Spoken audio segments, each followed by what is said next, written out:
So currently editing this episode and found out that we have pretty much little to no footage. The little bit that we have starts about 9 minutes in. So if you don't want to stick around for that, you can always go and watch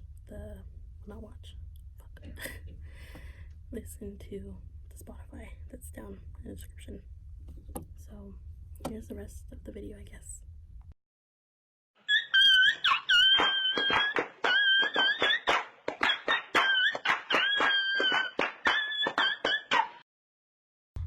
Hi. I'm Diana. I'm Andrea. And this is Bitch the Pot. And for any of you who have ever seen an episode of this before, you know that we've always post on YouTube and on SoundCloud. But now we finally got approved by Spotify, and so we're on Spotify, which is exciting. So we're not going to be using SoundCloud anymore. It's only going to be Spotify and YouTube. And of course, like, you still see us on Instagram and Twitter. Yeah. But that's exciting. We're finally on Spotify, so people can download and listen on the go. Honestly, who knew it'd be that easy? I feel like I should just research a little bit more. I didn't know that the third-party website existed. I don't want to go into that right now. But, yeah. So today, I wanted to talk about, like, firsts. Not really, like, first kiss or anything like that. It's more like just weird firsts that I realized that we did really late in life that, like, either should have already happened or, like, they're just weird firsts. In general. So you want to start off because yours is the one that happened the most recent. Okay. I had my first time touching the snow at 21. Because I've always seen it, of course, like driving around the mountains, they're snowy. But I've never gotten out of the car and been so close to it and actually touching it. And that's my first. It's very sad that my parents didn't want to take me when I was younger. But now that I'm 21, I guess I did that. For context, for anybody who doesn't know, we're from the Bay, so it doesn't snow there. Yes. And then we moved to LA, which even less likely to snow. Yeah. So yeah, you said your first time in the snow was 21. I don't know when my first time in the snow is. I think maybe I was like 8 or 7. Just because my parents love to go into Reno a lot. Still haven't been there either. Make it a first. Make it a first later. Yeah, we went to Reno a lot, so I didn't grow up with snow, but I saw and played with snow for a while.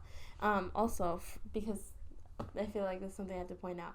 I'm sitting like this because the dog was right here in between my legs. Yeah. And now he just got up and moved because he was like, I don't want to hear this shit thing. But yeah. So your first time in snow was 21. For me, a weird first that I thought was weird was that my first time ever in a jumper was when I was 19. Because my parents were like super strict and I'm really accident prone. So they thought like, oh my god, she can't even walk with her 2 feet. Like imagine her in a jumper. So they never let me in a jumper. And then the only reason I even went in one was because it was my friend's like younger sibling's birthday party. And so he had a jumper and I was like, wait, I've never been in one of these before. So I went in, I jumped for some time. It was fun. I liked it. Did you do that whole thing where like you go all to one side and try to knock it over? Yeah. No, because we were like in an actual like place that has the jumpers.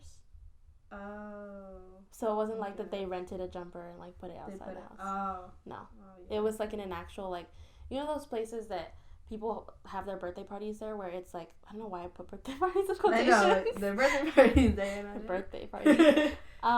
But yeah, people have their birthday parties there. And I remember as a kid getting invited to them. My mom never let me go because so like they rented a place. Yeah, they rented a place that has the jumpers that like, it has like the ball pit, it has the, like a slide one and all that stuff. They couldn't tip it over. No, we couldn't tip it over. They have that shit like glued to the floor. They're like, they ain't doing this. Like, no. These kids are coming. honestly. It got pretty crazy when that did happen. Very chaotic in there. I just remember going to like family parties and they would have jumpers, and of course, like I said, I wasn't allowed in one. But seeing that the kids would be jumping in there and somebody would come and turn it off. Dude, one time I almost died because it was really just going down. We're all screaming, and then you hear the parents go like, just, oh my god, it was very terrified, crazy. Yeah, who knew you could easily die like that? I don't know. I know, it was amusing for me watching from the sidelines. Really? Oh god. Whatchamacallit? I guess for me, another first would be the learning the Caballo Dorado. I know it's like part of, I don't know, every Mexican party that I've been to, they dance the Caballo Dorado. And I've never wanted to go up there and actually do it with them, because first they do the slow one and then they do the fast paced one, and everybody knew that if you can't do the fast paced, then don't go. And there was like a lot of ladies with like their high heels, and I'd be like, I ain't doing that. I feel like El Caballo Dorado is like a testament to how strong of a person you are. Oh yeah, everybody would look at who would last. Yeah, because the song is what, like 4 minutes long? I don't know, the fast paced one feels I don't know. I'm gonna Google it later. Yeah. But the song is definitely more than 3 minutes long. And so for like 3 minutes or however long it is, you're jumping around in spot, and you're like keep on jumping, and then people are stepping on you. Yeah, you gotta make sure you gotta go at the pace. Yeah. That's crazy. That's crazy though for 14. I didn't learn until I was 14 because I had my quince or quinceañera where I obviously had to dance. Well, you can't just like not dance at your own party. Mm-hmm. It was like a given. So I was like, dang, I gotta learn it. And I remember I would practice like every so often, because you know how they do like the special dance, and I'd be like, oh man, first I have to learn this and I have to learn that. I was like stressing. See, but I feel like it's a life skill. It's on camera. No, but El Caballo Dorado is a life skill. Like, you always pull that out at parties. Yeah, I mean, they always have that shit playing. I think, I don't know how old I was when I learned how to dance it. Maybe like 11 or 10 when I learned how to dance it. Yeah, the fast one. The slow one I always knew. And then the fast one, I remember picking it up at a party. That I had went to a party and everybody was doing it. And I was like, oh, it's the same thing as the slow one, just like you're skipping. And I like skipping, so. I was like, this is for me. This is it. Have you ever tried to like skip and then like clash your feet together? And yes. I can't do it. No, I can't do it, but I've tried. I look bad. I will continue trying until one day I get it. What's another first? The first time I had ramen, which is the most recent first for me. Insane. Which was this year, a few months ago, 21. I don't know how I went my whole life without having ramen. Like, obviously, it was good though, right? Obviously, like, you have like the ramen in the cup, or like the ramen that you make at home from but that's not real ramen. So the first time I ever had like ramen at a sit down restaurant was at 21, and to me it was really good. It had kimchi in it, and I love kimchi. It was spicy, huh? It was so good. Whatchamacallit? When was your first time having ramen? My first, I don't know. My mom always made me eat sushi. Not made me, but she introduced me to it at a young age. I'm pretty sure I had it really young. I was just like really into it. Maybe when I was like 10. I don't know. Dang. Something like that, yeah. Must be nice to be cultured. I've always eaten sushi too. I don't know. It's just something. If my mom liked to eat it, then I had to grow to eat it too. True. It was sad. So you were saying about how anything your mom liked, you had to grow to like it too. Yeah. I'm honestly trying to think of another first that I've had that's weird. No, you were gonna talk more about the ramen. The ramen? I mean, I think my first. You already said it. What are you talking about? You already said the first time you had ramen. And I was gonna talk about the soup that I've had. What soup? The first type of soup that I had, like the ramen soup, because I never said which type of ramen it was. Oh. Yeah, I was gonna say it was a tonkatsu, which is just like the pork. I honestly, I have nothing else to say about ramen. Like, I feel like I've just been talking about slander ramen all the time. Yeah, tonkatsu all the way. I like that one. It's on the salty side, but it's good. What about like your first physical altercation? I don't want to call it a fight. I thought you were gonna be like your first physical at the doctor. I was like, I don't remember that, ma'am. I don't remember that. No, I'm saying like I don't want to say fight because I know that for neither one of us, the first time anything like that happened, it wasn't like a fight. No. You know? It was just like I was being stupid. My first fight-ish was when I was 8 and it was my birthday party and I had these younger cousins who, okay, in the family, they were known to be a little crazy on the wild side and a little bit violent. So one time, I remember I was walking down the hallway trying to go to my room with my other cousins. And they would kind of be like, those 3 cousins that jumped me were kind of like the ones who were like, let me in. And we were like, no. I'll be the IGGY. Why? Yeah, they were that. And we were like, don't let them in. That's how we were with them. So the fact that they jumped me kind of made sense. So I was walking down the hallway. And I remember the youngest one, like, she put a foot. And I didn't see her foot. So I tripped over the foot. It was very, like, comedic. And it sounds like it's not real. But it really did happen that way where one of them tripped me. And I fell while the other one literally jumped on my back and they started grabbing my hair and just boom, boom, boom on the floor. It was crazy. Meanwhile, my other cousin was just like, this isn't happening. Yeah, none of the parents noticed. And no one was watching, y'all. No one was watching. And you know what's crazy? Yeah. The hallway, there's like a bunch of chairs with just a bunch of people. So it's like, it's not that they didn't notice. It's just that they didn't want to interfere or even butt in. But yeah, that would be like my first like actual like, oh, I did get hit. Did not throw any punches. You didn't get any punches? Well, no, because they were younger. I was like, I'm not going to hit them. But then at the same time, I was like, God, I should have done something. You should have like body slammed one of them. Oh, God. Drop kick them. Yes. They would drop kick, though. That's what I'm saying. Like, if they did it to me, I would have done it back. Oh, God. I don't know.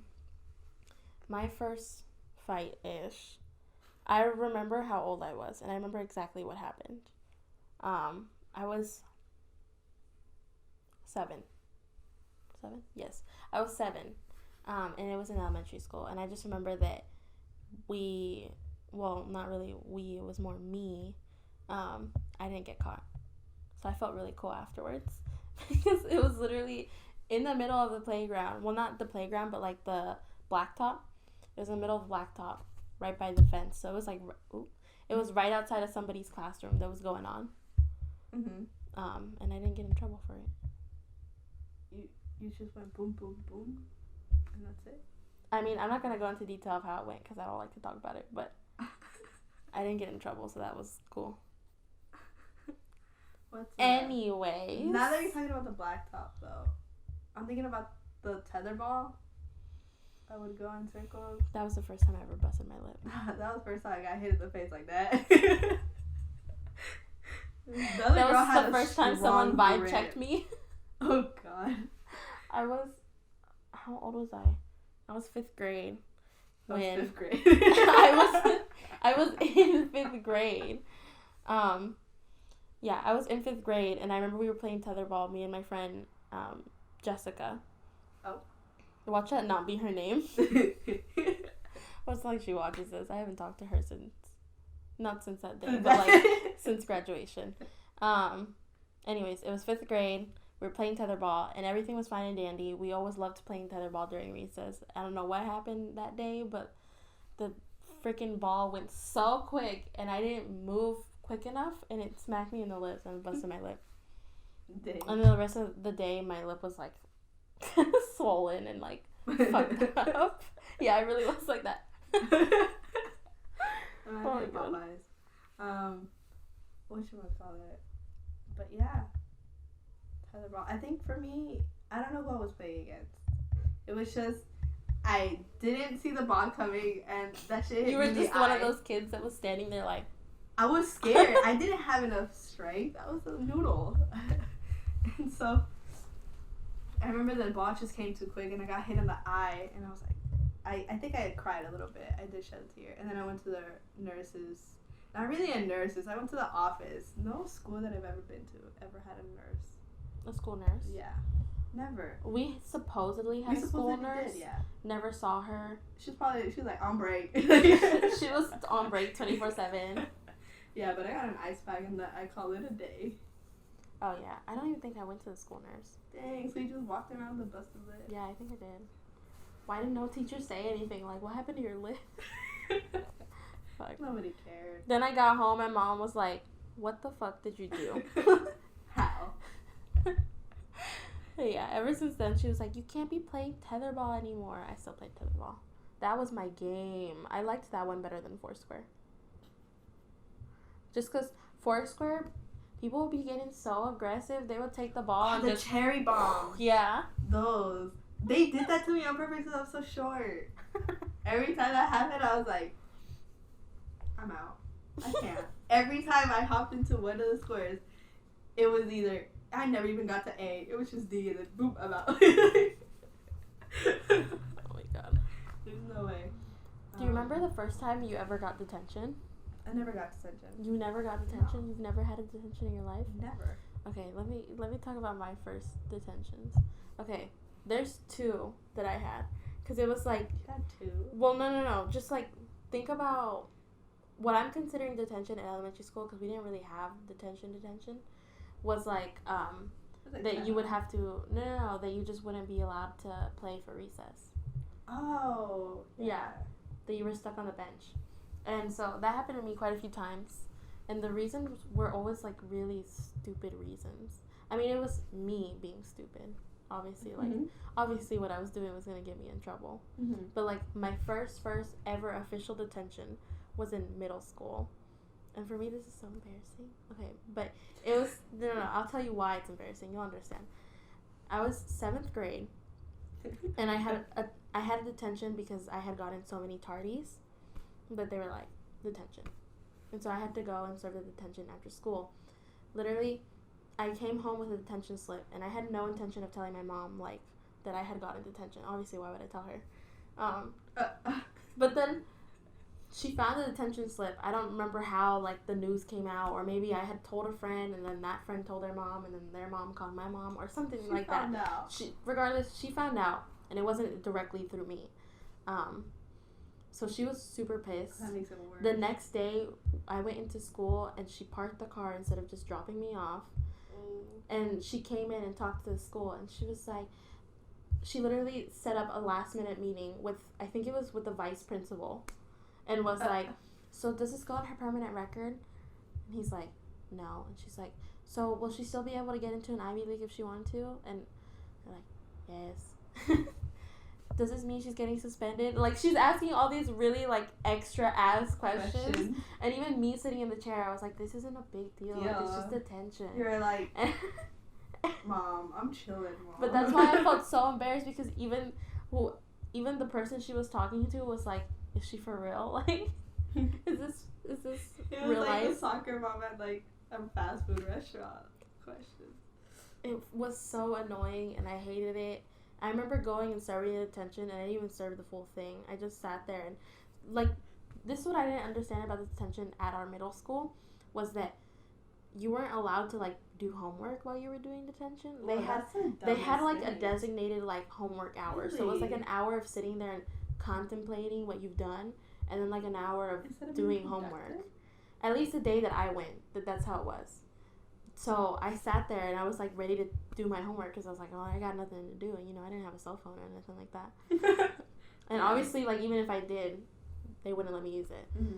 But I was sitting there and I was like, like, what am I supposed to do with my time? Because I tried taking out my homework and they were like, no. It's like, what the fuck? Can I do something? Like, I'm bored. So I just took my pencil out and I drew on the desk. Well, yeah, that's what everybody does, really. Yeah. Dang, it was stupid. I never had. But that was, like, my first, like, official detention experience. It was written down on a slip and stupid. For tardies? Yeah. That is the dumbest thing.